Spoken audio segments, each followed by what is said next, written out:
रीवा स्थित संजय गांधी अस्पताल से फरवरी माह में एक गंभीर लापरवाही का मामला सामने आया था। यहां 5 प्रसूताओं को एक ऐसा एनेस्थीसिया इंजेक्शन लगा दिया गया जिस पर 2 महीने पहले ही रोक लग चुकी थी।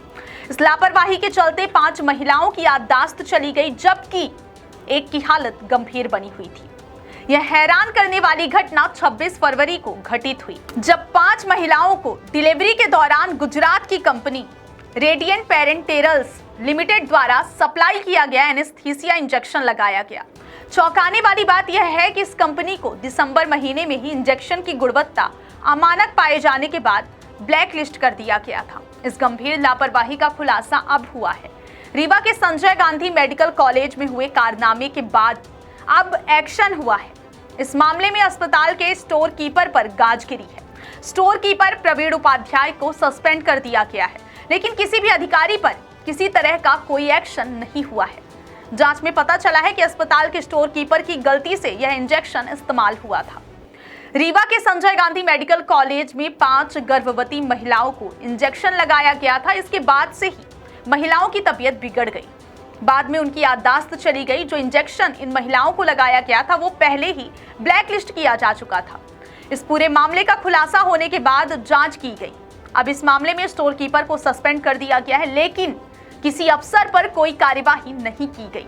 साथ ही इस लापरवाही के कारण कंपनी पर भी जुर्माना लगाया गया है और उसे ब्लैकलिस्ट कर दिया गया। एक्शन के बाद हेल्थ कॉर्पोरेशन के एमडी मयंक अग्रवाल ने कहा कि फार्मासिस्ट ने दवा जारी की थी, इसलिए उस पर कार्यवाही की गई है।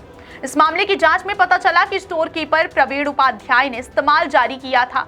इसके बाद उन्हें सस्पेंड कर दिया गया। इतना ही नहीं, कंपनी को डिबार कर दिया गया है। इसका मतलब है कि कंपनी 5 साल तक कोई भी सरकारी काम नहीं कर पाएगी। साथ ही कंपनी पर 3.01 लाख रुपए का जुर्माना भी लगाया गया है।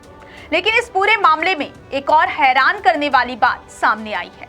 दिसंबर में जब इस इंजेक्शन को अमानक घोषित किया गया था, तब इसे पोर्टल पर ब्लॉक कर दिया गया था। इसके बावजूद 25 फरवरी को स्टोर से इस बैच के 100 वायल निकाले गए और डिलीवरी में इस्तेमाल कर लिए गए। जांच टीम ने 4 मार्च को 70 वायल जब्त किए।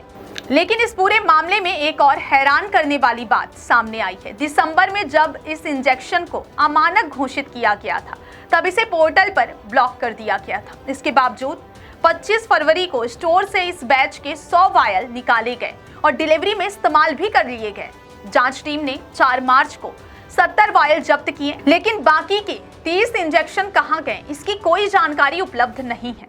इस गंभीर लापरवाही पर हेल्थ कॉर्पोरेशन के एमडी मयंक अग्रवाल का कहना है कि फार्मासिस्ट द्वारा दवा जारी किए जाने के कारण स्टोर कीपर पर कार्रवाई की गई है। लेकिन सवाल यह उठता है कि क्या सिर्फ स्टोर कीपर ही इस पूरी चूक का जिम्मेदार है? उच्च अधिकारियों की जिम्मेदारी क्यों तय नहीं की गई? यह घटना संजय गांधी मेडिकल कॉलेज के चिकित्सा सेवाओं और दवा प्रबंधन प्रणाली पर एक बड़ा सवालिया निशान खड़ा करती है। 5 महिलाओं का जीवन दांव पर लग गया और उनकी याददाश्त चली गई थी। इस लापरवाही के लिए कौन जिम्मेदार है और पीड़ितों को न्याय कब मिलेगा?